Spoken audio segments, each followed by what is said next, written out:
तो इससे पहले वाले लेक्चर में जो है ये हार्मोनिक ऑसिलेशंस में हम लोगों ने डैम्पिंग के दो सिचुएशंस देखे थे। एक सिचुएशन था हेवी डैम्पिंग जिसको हम लोग डेड बीट बोलते हैं, और दूसरा था क्रिटिकल डैम्पिंग। दोनों जो सिचुएशन है उसका equation of motion, displacement equation हम लोगों ने देखा। उसका जो मेन कंक्लूजन है वहां से जो हम लोगों ने देखा, in both cases of damped और dead beat and the critical damping, the displacement equation showed that the motion is not oscillatory. दोनों सिचुएशंस में हमारा जो मोशन था वो ऑसिलेटरी मोशन नहीं था। It was not oscillatory motion dead beat और क्रिटिकल डैम्पिंग में। अब जो हम लोग सिचुएशन देखेंगे, this is the under damped simple harmonic motion. Under damped simple harmonic motion, इसमें कोई कंफ्यूजन नहीं होना चाहिए। अंडर डैम्प्ड का मतलब है लेस डैम्पिंग। डैम्पिंग है बट इट इज लेस। अब किससे लेस है, लेस होने का क्या मतलब है, that you will see here. The case of under damped oscillator, तो ये अंडर डैम्प्ड ऑसिलेटर जो है ये क्या होता है? अंडर डैम्प्ड ऑसिलेशन का मतलब क्या? मतलब इसमें ये है कि इसमें भी डैम्पिंग है बट इट इज लेस। किसके कंपैरिजन में लेस है, that will be clear now. तो ये अंडर डैम्प्ड ऑसिलेशन में क्या होता है, the damping factor is present but it is less than the natural frequency factor. इसका मतलब ये है frequency factor. This means that the tendency of the body to oscillate due to the inertia factors जो इसमें है, inertia factors which are the spring constant and the mass inertia is more than the damping factor दोनों cases में इससे पहले हम लोगों ने देखा कि ये जो बॉडी की नेचुरल टेंडेंसी होती है ऑसिलेट करने की, due to the presence of the inertia factors, जिसमें एक स्प्रिंग फैक्टर आता है, एक मास फैक्टर आता है, उस टेंडेंसी पर डेड बीट कंडीशन में डोमिनेट कर रहा था जो एक्सटर्नल डैम्पिंग फैक्टर है। क्रिटिकल डैम्पिंग में दोनों बराबर थे, दोनों एक दूसरे को बैलेंस कर देते थे। तो दोनों सिचुएशंस में जो नेचुरल टेंडेंसी है ऑसिलेट करने की, that natural tendency was not dominating, माने बॉडी जो है वो ऑसिलेट नहीं कर पा रहा था। द नेचुरल फ्रीक्वेंसी, ये जो नेचुरल फ्रीक्वेंसी की हम लोग बात किए थे, natural frequency of oscillation is the frequency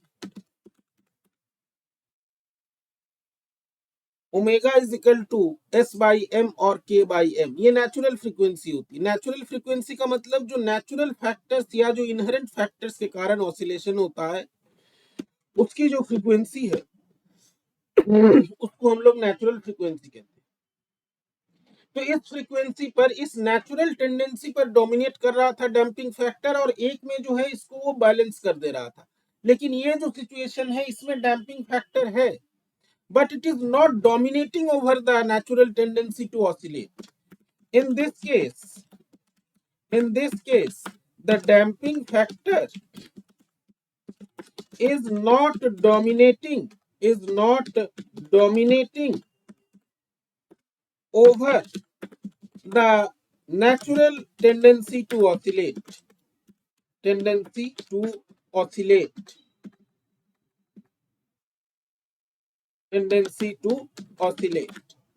इसके ऊपर ये डोमिनेट नहीं कर रहा, बट इट इज प्रेजेंट, इसका इफेक्ट रहेगा। तो oscillations will occur in the presence of damping factors, in the presence of damping force, और ये ऑसिलेशंस जो है नेचुरल या अनडैम्प्ड सिचुएशन से अलग हो। यहाँ पे जो हम लोग कह रहे हैं कि जो डैम्पिंग फैक्टर्स है दे आर लेस, ये लेस होने का मतलब ये है they are less compare to the natural tendency of the body to oscillate. Mathematical form में भी ये आएगा, ठीक है। the body will oscillate, but in the presence of damping factor or damping force, and so it will be different from the oscillatory motion without any damping, किसी damping को छोड़ करके या बिना किसी डैम्पिंग के जो ऑसिलेशन होता है, जिसमें हम लोग देखते हो इनफाइनाइट टाइम तक ऑसिलेट करता रहेगा, उस मोशन से ये डिफरेंट होगा, उस मोशन से ये अलग होगा। Now let us come to the mathematical form of the displacement.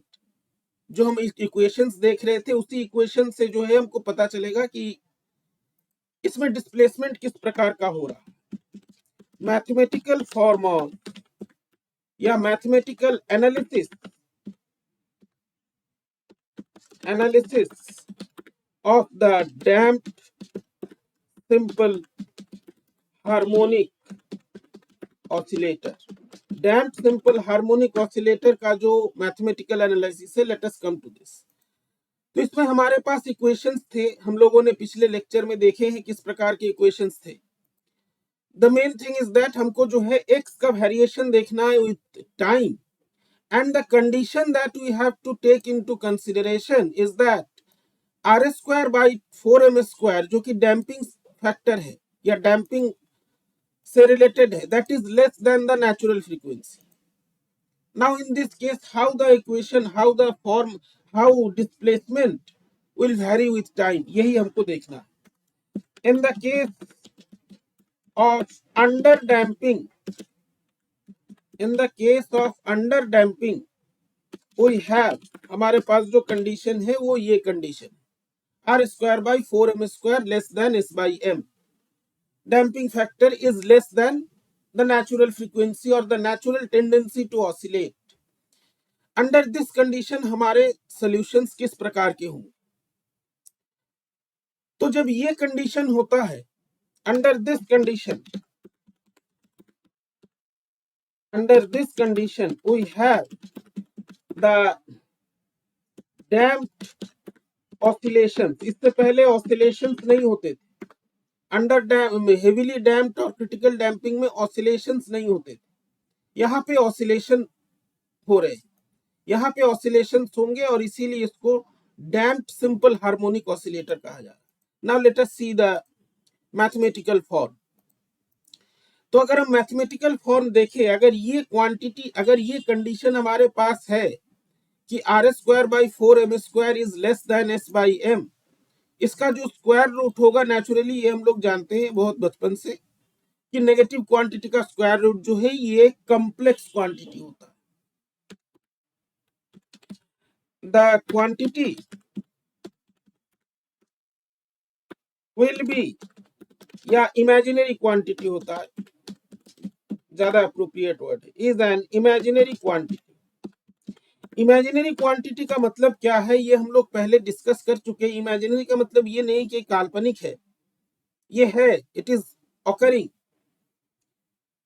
इसका सिग्निफिकेंस क्या है? सिग्निफिकेंस इसका ये है, जब हम किसी इमेजिनरी क्वांटिटी को लिखते हैं तो हम उसको वो कॉम्प्लेक्स फॉर्म में लिखते हैं, वहां पे एक आई आ जाता है, आई जो है रूट अंडर -1 के बराबर होता है। जहां कहीं भी ये आई आ जाता है, इमेजिनरी क्वांटिटीज की बात आ जाती है, वहां पे एक फेज की बात आती है। हम लोग देखते हैं कि फेज का क्या यहाँ पे कंसेप्ट आ रहा है। तो अंडर दिस कंडीशन, जो हमारा ये क्वांटिटी अंडर ब्रैकेट है, इसको हम कैसे लिख सकते हैं, एकदम हम step by step simple form में जा रहे हैं, इसको हम इस प्रकार से लिख सकते हैं। और इसी में जो है we have the imaginary number I का वैल्यू रूट अंडर -1 होता है, ये सभी हम लोग सभी जानते हैं, अलग से देने की जरूरत नहीं है। So this quantity is now represented as, इसको जो है हम लिख सकते हैं कुछ इस प्रकार से, हम इसको लिख सकते हैं। अब है कि ये जो इमेजिनरी नंबर आ गया या ये जो इमेजिनरी क्वांटिटी आ गया, इसका फिजिकली क्या मतलब होता है, क्या ये बताएगा हमको, ये मोशन के बारे में या एक्स के बारे में, एक्स का वेरिएशन ये हमको किस प्रकार से बताएगा। तो जब हमारे पास ये कंडीशन है, let us first right the equation of displacement. Equation of displacement का मतलब है which is the variation of x with time t, x with t। तो इससे पहले वाले लेक्चर्स में हम लोग देख चुके थे कि x का फॉर्म किस तरह का होता है, वहां पे c1 c2 दो कांस्टेंट्स लेकर के हम इसको लिखते हैं, यहां पर भी हम इसको लिखेंगे। तो डिस्प्लेसमेंट जो है हमारा, इन दिस केस डिस्प्लेसमेंट का ये फॉर्म हमको मिलता है। तो यहाँ पे सबसे पहले रुक जाते हैं, पहले यहाँ पे देख लेते हैं क्या है, फिर आगे तो लिखते ही रहेंगे। यहाँ पे c1 एक कांस्टेंट है, we have a exponential term. एक पहला एक्सपोनेंशियल टर्म ये वाला है e to the power -RT/2m। This one is the first exponential term, ये वाला। ये जो है this is related to the damping factor r, damping constant है या डैम्पिंग फोर्स से रिलेटेड है, उसको रिप्रेजेंट कर रहा है। ये हमारा जो है सोल्यूशन है, क्योंकि अब हमारा ये कॉम्प्लेक्स क्वांटिटी है, दूसरा एक्सपोनेंशियल है। यहां पर भी उसी तरह का सिचुएशन है, यहाँ पे ये नेगेटिव में। तो हमारा जो सोल्यूशन है, it is a combination of exponential factors. एक एक्सपोनेंशियल फैक्टर जो है वो डैम्पिंग फैक्टर से रिलेटेड है, एक डैम्पिंग फैक्टर को बता रहा है। दूसरा एक्सपोनेंशियल जो है हमारा ये सिचुएशन को बता रहा है कि damping factor is less than the natural frequency. So what will be the form of motion, क्या होगा इसमें? The equation shows that the displacement is a combination of exponential factors, one of which is the damping factor and the other is the exponential involving, simple एकदम हम लिख रहे हैं, involving I. Other is the exponential function involving I, इसमें I वाला factor मौजूद है। Now what is the physical meaning of this, ये क्या बता क्या रहा है? तो सबसे पहले देखते हैं जो ब्रैकेट में जो टर्म है, ये हमने पहले ही बताया था, जब हमको कोई इक्वेशन मिले और उसमें कुछ क्वांटिटीज हो, तो उसका जो मतलब समझने के लिए अगर एक बार में हमको पता ना चले तो हम लोग उसका डायमेंशन चेक करते हैं। डायमेंशन चेक करने का फायदा ये होता है, डायमेंशनल एनालिसिस पढ़ते हम लोग इसीलिए है, वहां पे तो बता दिया जाता है डायमेंशनल एनालिसिस का ये यूज है। एक्चुअली हम देखते हैं कि किसी फॉर्मूले में या किसी इक्वेशन में अगर हम डायमेंशनल एनालिसिस करते हैं, वो किस फंडामेंटल फिजिकल क्वांटिटी से रिलेटेड है, मास, लेंथ, टाइम, चार्ज, किससे रिलेटेड है, तो हमको आइडिया मिलता है कि फिजिकली ये किस चीज को बता रहा है, किस फिजिकल क्वांटिटी को बता रहा है। तो अगर ये हम ब्रैकेट वाला टर्म देखें जिसमें s/m -r²/4m² है, ये जो टर्म है इसका अगर डायमेंशन चेक किया जाए, इसका अगर हम डायमेंशन ले, this quantity has the dimension of inverse of time, जो कि फ्रीक्वेंसी का होता है। इनवर्स ऑफ टाइम हम लोग सब जानते हैं, it is the frequency. the quantity in the bracket has the dimensions of inverse of time which is frequency। ये फ्रीक्वेंसी के बराबर होता है, ये हम लोग सब जानते हैं, इसमें कोई कंफ्यूजन नहीं। तो हमको डायमेंशन एनालिसिस से ये पता चल गया कि ब्रैकेट के अंदर ये वाला जो टर्म है, let me show this term, ये वाला जो है या ये वाला जो है, इसका डायमेंशन फ्रीक्वेंसी का है। ठीक है, तो भैया ये किस फ्रीक्वेंसी को बता रहा है, क्या है ये फ्रीक्वेंसी? तो पहले जो है इसको थोड़ा हम नोटेशन में इसको इन लोगों को अलग कर दिया जाए कि ये जो है एक फ्रीक्वेंसी को बता रहा है। तो let us denote this new frequency by omega dash frequency which can be represented as omega dash. ये ओमेगा डैश जो है ये ओमेगा से अलग है, यहाँ पे जो ओमेगा लिखा हुआ है उससे अलग है। तो हमारा कंक्लूजन क्या है? हमारा कंक्लूजन ये है कि in this case we are getting another frequency apart from the natural frequency, जो कि सिर्फ S/m के कारण होता है। उस फ्रीक्वेंसी के अलावा उससे डिफरेंट एक फ्रीक्वेंसी मिल रही है which is omega dash. This means we are getting an additional frequency which is different from the natural frequency S/m। अब ये जो फ्रीक्वेंसी ओमेगा डैश है ये कैसे हमको मिल रहा है? ये मिल रहा है S/m से एक क्वांटिटी को माइनस करने के बाद। तो ऑब्वियसली ओमेगा डैश जो है it is less than omega. जो ये नया फ्रीक्वेंसी है, जो ये एडिशनल फ्रीक्वेंसी है, ये नेचुरल फ्रीक्वेंसी से कम है। Since this frequency is obtained by reducing by subtracting a quantity from the natural frequency, so this frequency is less than the natural frequency। ये नेचुरल फ्रीक्वेंसी से कम है। ठीक है, तो एक हमको रिजल्ट ये मिला कि भाई यहाँ पे जो है दो फ्रीक्वेंसीज है, एक एडिशनल फ्रीक्वेंसी मिल रहा है जो कि नेचुरल फ्रीक्वेंसी से कम है। तो इसके बाद क्या हो रहा है, फिजिकली क्या हो रहा है, ये तो मैथमेटिक्स से हमने देख लिया, डायमेंशन एनालिसिस से देख लिया।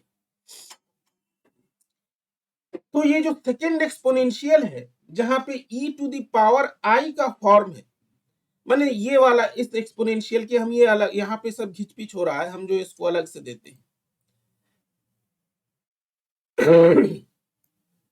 ये वाला जो एक्सपोनेंशियल है जिसमें e to the power i का फॉर्म है, ये वाला एक्सपोनेंशियल, इसको हम थोड़ा सा कम माने एक क्या कहते हैं, इसको एक बेटर फॉर्म में लिख सकते हैं। बेटर फॉर्म में कैसे लिख सकते हैं, ये हम लोगों को पता है बेटर फॉर्म में कैसे लिख सकते हैं, कॉम्प्लेक्स एनालिसिस से। इसको जो है हम कॉस और साइन के टर्म में लिख सकते हैं, क्योंकि S/m minus R²/4m² to the power 1/2 ये ओमेगा डैश के बराबर है। तो हम इस एक्सप्रेशन को, हम इस इक्वेशन को e to the power i omega dash के फॉर्म में लिख सकते हैं। दिस इक्वेशन या this form, this exponential, right, this exponential can be reduced to the sine and cosine forms, and can be written as इसको हम exponential form में लिख सकते हैं। कैसे लिख सकते हैं, let me write the equation. तो ये जो है हम e to the power i omega के फॉर्म में लिख सकते हैं। e to the power I omega dash t के फॉर्म में लिखेंगे तो हमको जो है ये क्या मिलेगा, किस फॉर्म में मिलेगा, साइन और कॉस के फॉर्म में मिलेगा। तो suppose this is e to the power I omega, यहाँ पे जो है this is I omega dash T, ये किसके फॉर्म में हो जाएगा, cos omega dash T, cos, एक second, omega dash T plus I sine omega dash T. ये बहुत सिंपल है, इसमें कोई जो है कठिन चीज नहीं है, ये हम लोग स्कूल लेवल से पढ़ रहे हैं, कॉम्प्लेक्स एनालिसिस। तो इस फॉर्म में हम इसको लिख सकते हैं, ठीक है। लेकिन ध्यान हमको ये रखना, हमको समझना है कि भाई ये सारा जो कुछ हो रहा है, ये फिजिक्स क्या बता रहा है, क्या डिस्प्लेसमेंट कैसा हो रहा है। इंटरेस्टिंग चीज ये है कि in this case the body is executing oscillatory motion, but not with the natural frequency, but with a new frequency omega dash, which is less than the frequency of natural frequency of the simple harmonic oscillator। ये जो है दूसरे frequency से oscillate कर रहा है, इसकी frequency घट जा रही है। This physically means that the body is executing simple harmonic motion with a different frequency, omega dash, which is less than omega, the natural frequency, with a different frequency omega dash, which is less than the natural frequency omega. ये omega से जो है एक अलग frequency, उससे कम एक frequency पर oscillate कर रहा है। This is the first physical condition, physical result that we obtain. या हम यूं कहें कि ये जो आइडियल सिंपल हार्मोनिक ऑसिलेटर होता है, जिसमें ऑसिलेशन की frequency root under s by m या के बाई एम होता है, उससे कम फ्रीक्वेंसी से ये ऑसिलेट कर रहा है। This is the result that we obtain. ये हमारा रिजल्ट है, ठीक है, ये रिजल्ट है। तो इसके आगे क्या है, इसके आगे जो है, सो दिस इज, या हम यहाँ पे लिख रहे हैं, this is the condition of A damped oscillator. मतलब डैम्प्ड ऑसिलेटर वो ऑसिलेटर होता है जो नेचुरल फ्रीक्वेंसी से कुछ कम फ्रीक्वेंसी पे ऑसिलेट करता है। तो अभी भी जो है, तो ये हमारा फ्रीक्वेंसी, ये हमारा जो है डैम्प्ड ऑसिलेटर के बारे में हमको पता चला कि भाई ऑसिलेशन कैसे हो रहा है। Now to get the details, हम जो है इसको कंपेयर करेंगे, हम लिखेंगे, अभी पहले समझा दें। इसको हम कंपेयर करेंगे विद द आइडियल केस जहां पे कोई डैम्पिंग नहीं रहता है, और जो हम लोग सिंपल हार्मोनिक मोशन में x is equal to a sine omega t या x is equal to a sine omega t plus phi, इस तरह का सोल्यूशन लेते हैं, हम उसी तरह का सोल्यूशन यहां पर भी लेंगे, उसी तरह का, उसी मैथमेटिकल फॉर्म का सोल्यूशन हम यहां लेंगे, but with a different frequency omega dash, and we will try to see कि क्या रिजल्ट हमको मिलता है, हमको मोशन के बारे में क्या पता चलता है। और ये बहुत इंटरेस्टिंग चीज है, इसका डायरेक्ट एप्लीकेशन है, तुम्हारे कोर्स में ही है ये application. So up to this we have obtained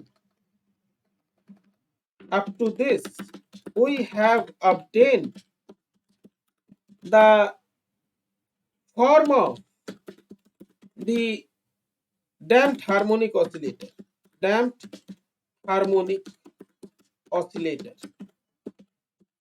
a damped harmonic oscillator या simple harmonic oscillator, a damped simple harmonic oscillator is a system that oscillates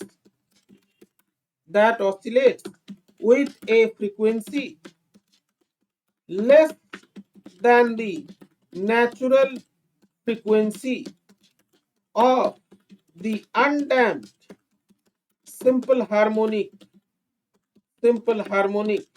oscillator. Undamped simple harmonic oscillator से कम frequency पर ये oscillate करता है. This is the damped simple harmonic oscillator. So up to this यहां पे हमको मिला. अब let us see what is the result, what is the exact form of motion, exact form of displacement of a damped SHO. हम simple harmonic motion को, simple harmonic oscillator को SHO लिख रहे हैं, short form. So let us see what is the form of oscillation. तो इसके लिए हमको क्या करना होगा, इसके लिए हमको ये करना होगा कि we have to compare this with the ideal oscillator to get the exact form of the oscillation of the displacement of a simple harmonic oscillator, of a simple harmonic oscillator. We need to compare it with the ideal oscillator where there is no damping. जहां पे कोई damping नहीं होता है, उससे जो है हम इसको कंपेयर करेंगे, उससे हम इसको देखेंगे कि उसके कंपैरिजन में ये क्या है. तो इसके लिए हम क्या करेंगे कि जैसा सोल्यूशन हम लोग पहले लेते थे, we will take the solution of the form. तो पहले जो हम लोग सोल्यूशन लेते थे, यहां पर उसी प्रकार का एक सोल्यूशन लेंगे. फर्क ये रहेगा, डिफरेंस ये रहेगा कि यहाँ पे हमारा सोल्यूशन में जो फ्रीक्वेंसी है, that frequency is different from the natural frequency. ये नया फ्रीक्वेंसी जो कि लेस है, हम यहाँ पे ओमेगा डैश लेंगे, not omega. A sine omega dash T plus phi. Phi जो है वो फेज एंगल है, प्लस फाई. ये हमने सोल्यूशन लिया, ठीक है, ध्यान देना. ये उसी तरह का सोल्यूशन है दिखने में जो आइडियल केस में होता है, लेकिन यहाँ पे ओमेगा की जगह जो है omega dash. Now what you want to see, ऊपर वाले इक्वेशन को अगर हम थोड़ा सा सिंप्लीफाई करें, तुम लोग भी कर सकते हो, e to the power minus RT by 2m का फैक्टर जो है हम बाहर कॉमन निकाल लें, and we put the complex exponentials together. तो हमको जो है इस प्रकार का एक फॉर्म मिलेगा. हम इक्वेशन फिर से दे रहे हैं. Let us right the displacement equation, the displacement equation of a damped simple harmonic oscillator as follows. इसको हम कुछ इस प्रकार से लिखेंगे. तो हमारा ओरिजिनल जो मेन सोल्यूशन था, क्या था, वो कुछ इस प्रकार का था. पिछले पेज में है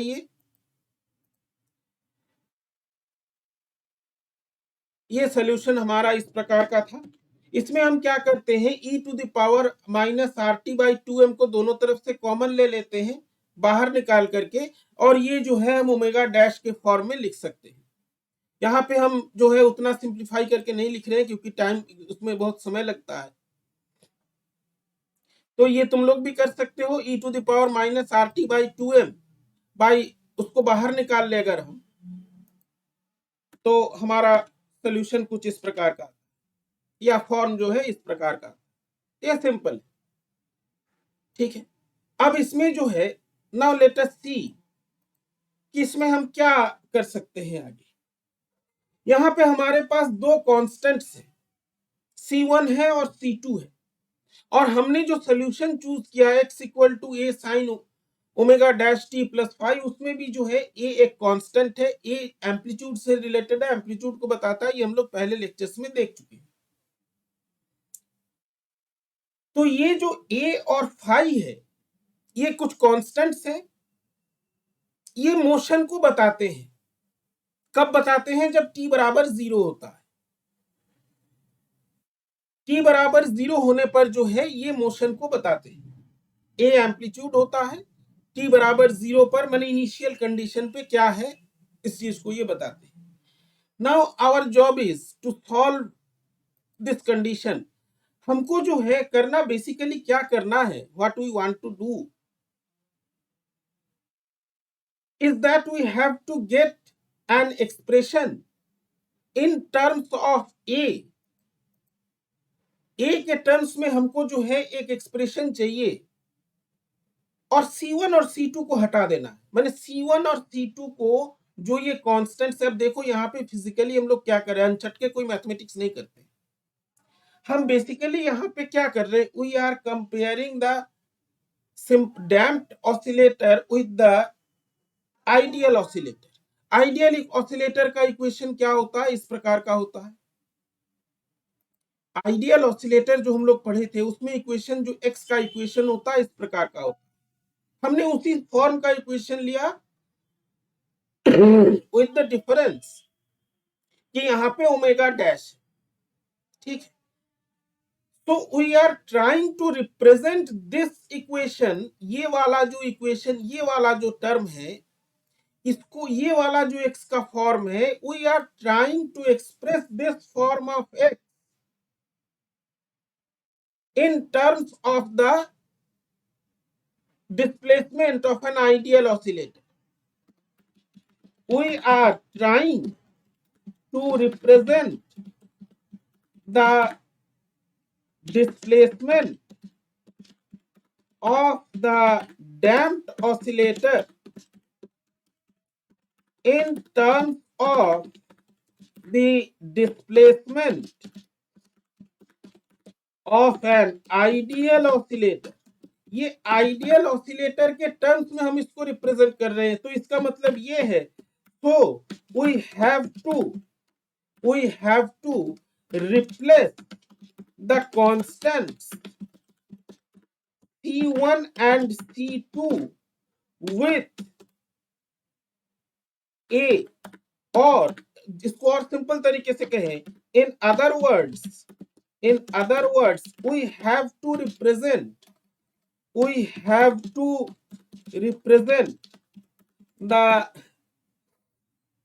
C1 and C2 in terms of A, क्योंकि हम दोनों को कंपेयर कर रहे हैं, हम चाह रहे हैं आइडियल ऑसिलेटर के फॉर्म में इसको हम शो करें, ठीक है।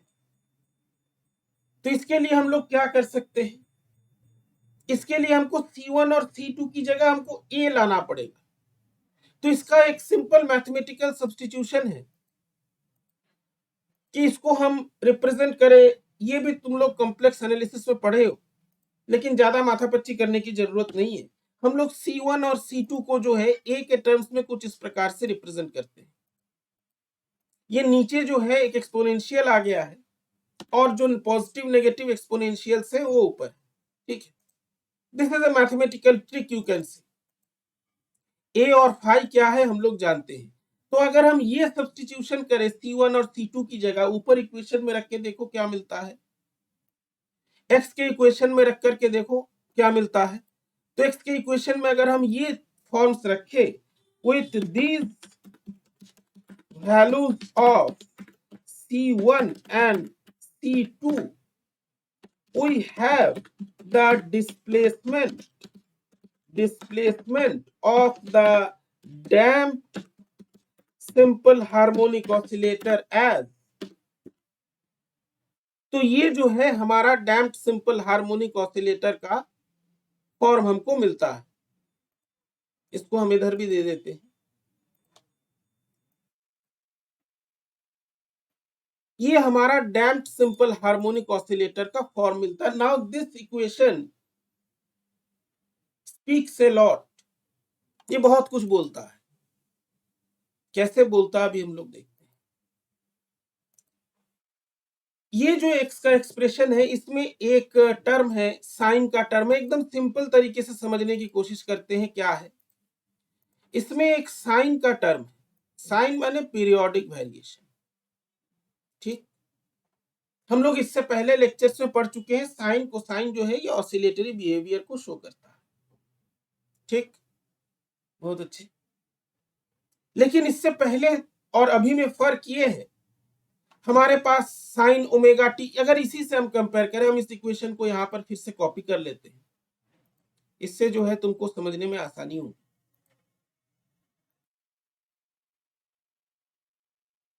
इसको जो है यहां पर हम दोनों को क्योंकि कंपेयर कर रहे हैं, अब कंपैरिजन का मतलब तुमको पता चल गया हो।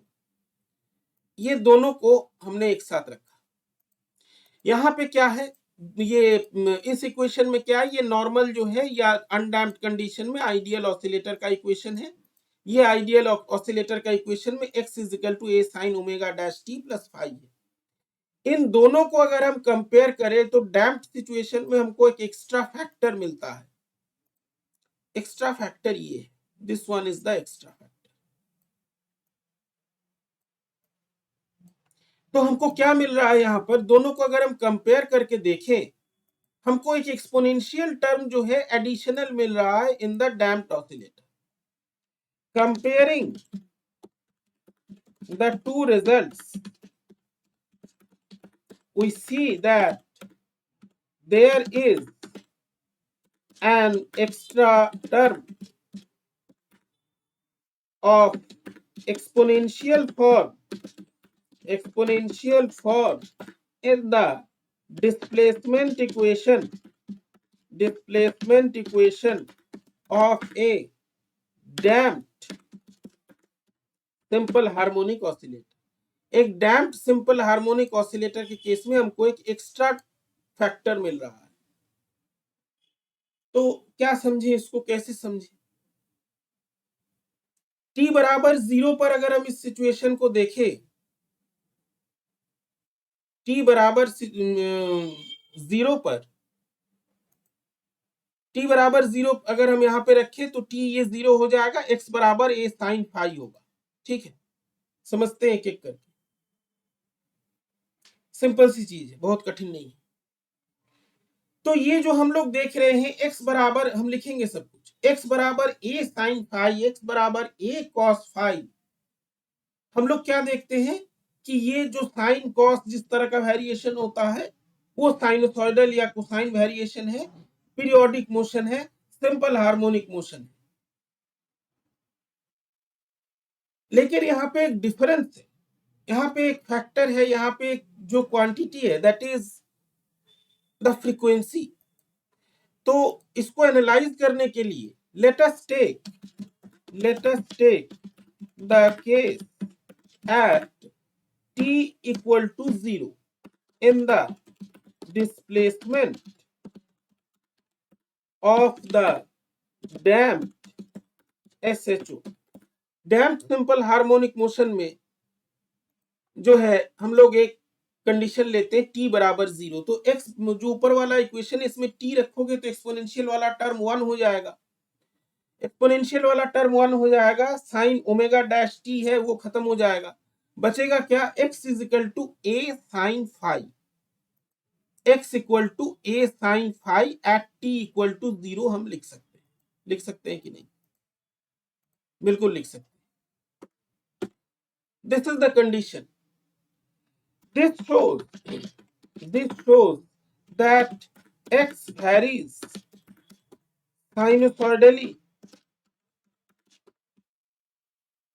sinusoidally or it is a periodic motion at t equal to 0, and this is similar to the undamped or ideal simple harmonic oscillator। ये आइडियल सिंपल हार्मोनिक ऑसिलेटर जैसा है t बराबर 0 पे, लेकिन इसकी जो फ्रीक्वेंसी है, फ्रीक्वेंसी 0 नहीं है, हमने t बराबर 0 रखा है। ध्यान देना, इसमें कंफ्यूज हो जाते हैं लड़के कि कहां से फिर से फ्रीक्वेंसी डाल रहे हैं। हमने फ्रीक्वेंसी को 0 नहीं रखा, हमने t बराबर 0, हम इनिशियल कंडीशन को देख रहे हैं। t बराबर 0 इज ए इनिशियल कंडीशन और बाउंड्री कंडीशन, जो डिफरेंशियल इक्वेशन की भाषा में होता है, इज द इनिशियल कंडीशन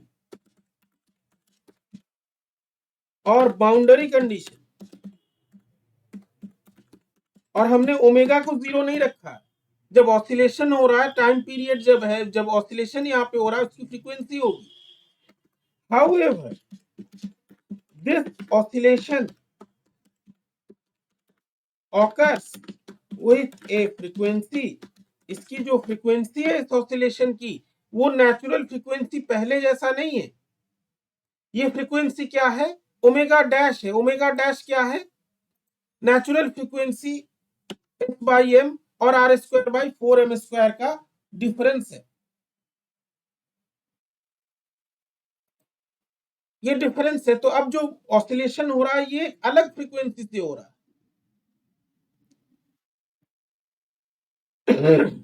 और दूसरी चीज जो सबसे इंपॉर्टेंट है, जो तुम्हारा वेब पैकेट पढ़ते हो मॉडर्न फिजिक्स में, उससे वो उसको समझाता है। तुम लोग पार्ट 1 में इलेक्ट्रॉनिक्स में या आगे जाकर के मॉड्यूलेशन डिमॉड्यूलेशन पढ़ोगे, उसमें पढ़ोगे। सबसे इंपॉर्टेंट टर्म है यहाँ, जो हमारा अनडैम्प्ड ऑसिलेटर है उसमें x बराबर a है। a के साथ और कुछ नहीं है, ये ऑसिलेशन हो रहा है। पार्टिकल जो है एक मैक्सिमम डिस्प्लेसमेंट कर रहा है, पीरियोडिकली चलता जा रहा है। But in this case, we have a exponential term e to the power minus RT by 2m. This is equivalent to saying that in the case of a simple harmonic oscillator with damping या damped SHO, the amplitude is modulated. Modulate मतलब होता है change होना या modify होना। यहाँ पे amplitude modulate या मॉडिफाई हो रहा है due to the exponential term e to the power minus RT by 2m। ये एक्सपोनेंशियल नेगेटिव है। जैसे जैसे टाइम बढ़ेगा ये डिके करता रहेगा। As a result the amplitude is now not a constant amplitude, it is itself behaving as a exponential function. Diagrammatically बहुत interesting situation है। The most interesting situation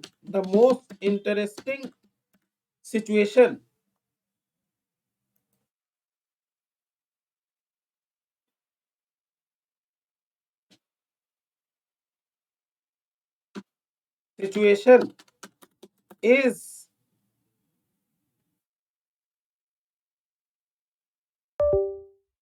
that of the amplitude which is different in some sense। पूरा different लिख देंगे, तुम लोग कुछ और समझ बैठोगे। in some sense from the ideal SHO, ideal simple harmonic oscillator से कुछ हद तक different है। कैसे different है? Let us see।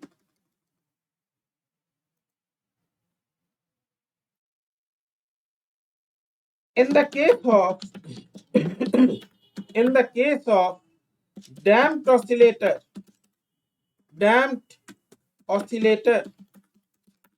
the amplitude is said to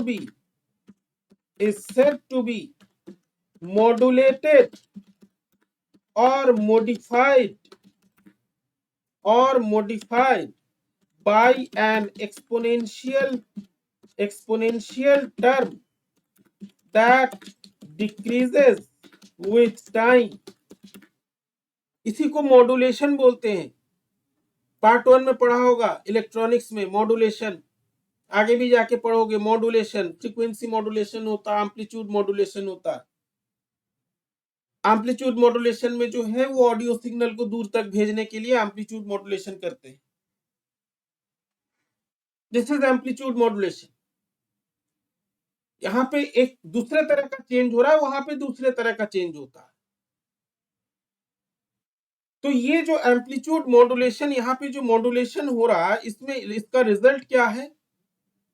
यहाँ पे जो ये factor exponential e to the power minus RT by 2m, this is modifying और changing the amplitude. the term is changing the amplitude is, या इसको लिख दे पहले, is decreasing with time, जैसे जैसे टाइम बढ़ रहा है ये घटता जा रहा है, and it is changing the amplitude in a decreasing manner. सीधी सी बात ये है, the amplitude of oscillation goes on decreasing as time passes, and finally the oscillation will stop. Oscillation जो इसके बाद बंद हो जाएगा आफ्टर सम टाइम, यही है, this is the damped oscillation. ये इफेक्ट किसके कारण आ रहा है? ये इफेक्ट आ रहा है तुम्हारे इस डैम्पिंग फैक्टर के कारण। इसका जो डायग्रामेटिक रिप्रेजेंटेशन है that is also very interesting. Diagrammatically हम इसको इस प्रकार से रिप्रेजेंट कर सकते हैं, किसी भी टेक्स्ट बुक में तुमको मिल जाएगा, किसी भी टेक्स्ट बुक में ये अवेलेबल है, you can see it. The main thing is that कि तुमको समझना है कि ये क्या है। एक सेकेंड,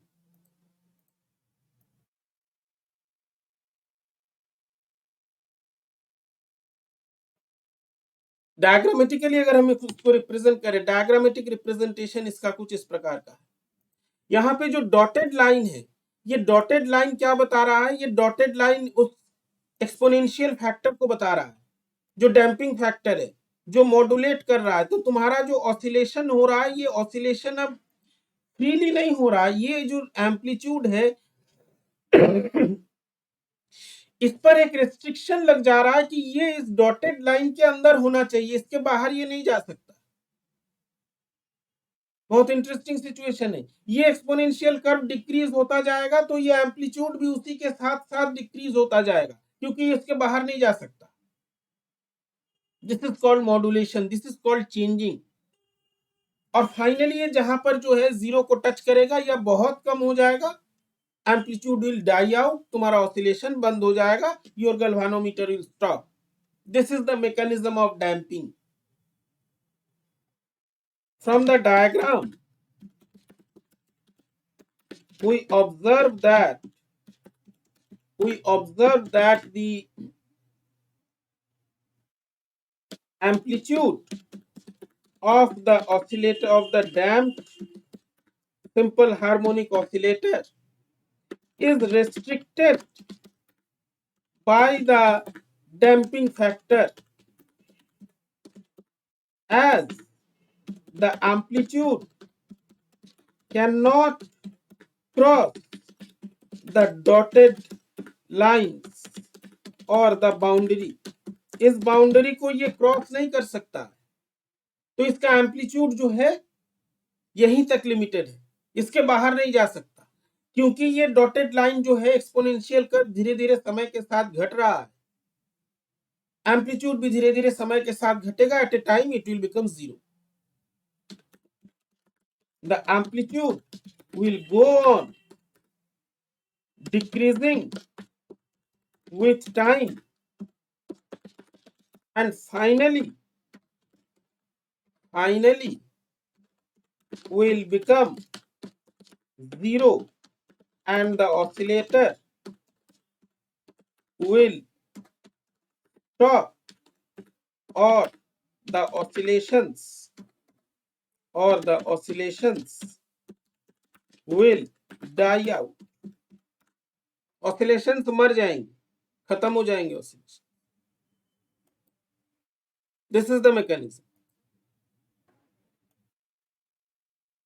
इसके बाद जो है हम लोग फोर्स्ड ऑसिलेटर पढ़ेंगे, क्योंकि तुम्हारा सिलेबस जो है इसमें ढेर सारी चीजें दे दी गई। And then we will move to ultrasonics and what you call the wave mechanics, waves.